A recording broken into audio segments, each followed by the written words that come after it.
ದೇವನಹಳ್ಳಿ ಬಳಿಯ railway track ಪಕ್ಕದಲ್ಲೇ ವಿದ್ಯಾರ್ಥಿ ಶವ ಪತ್ತೆ. ದೇವನಹಳ್ಳಿ ಹೊರ ವಲಯದ ಡಾಬಾ ಗೇಟ್ ಬಳಿ ಹಾದು ಹೋಗುವ ರೈಲ್ವೆ ಟ್ರ್ಯಾಕ್ ಬಳಿ ಪತ್ತೆ. ದೇವನಹಳ್ಳಿ ತಾಲೂಕಿನ ಉಗನವಾಡಿ ಗ್ರಾಮದ 15 ವರ್ಷದ ದೀಪಿಕಾ ಮೃತ ದುರ್ದೈವಿ. ದೀಪಿಕಾ ಮೃತದೇಹ ನೋಡಿ ಸಂಬಂಧಿಕರ ಗೋಳಾಟ ಚೀರಾಟ. ದೀಪಿಕಾ ಮೃತದೇಹ ನೋಡಿ ಮೂರ್ಛೆ ಹೋದ ತಾಯಿ. ದೇವನಹಳ್ಳಿ ಪಟ್ಟಣದ ಆಕಾಶ್ ಕಾಲೇಜಿನಲ್ಲಿ ಪ್ರಥಮ ಪಿಯುಸಿ ವ್ಯಾಸಂಗ ಮಾಡುತ್ತಿದ್ದ ದೀಪಿಕಾ. ಪೊಲೀಸರ ತನಿಖೆಯಿಂದ ಸಾವಿಗೆ ಅಸಲಿ ಕಾರಣ ಹೊರಬರಬೇಕಿದೆ. ಸ್ಥಳಕ್ಕೆ ದೇವನಹಳ್ಳಿ ಪೊಲೀಸರು ಭೇಟಿ ನೀಡಿ ಸ್ಥಳ ಪರಿಶೀಲನೆಯನ್ನ ನಡೆಸಿದ್ದಾರೆ.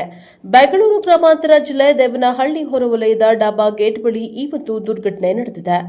Bureau report Yaliyur Radhakrishna, Prajaprabha TV, Devanahalli.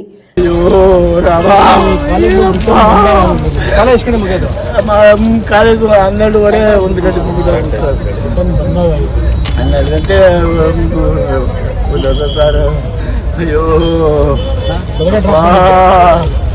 ಏನಪ್ಪ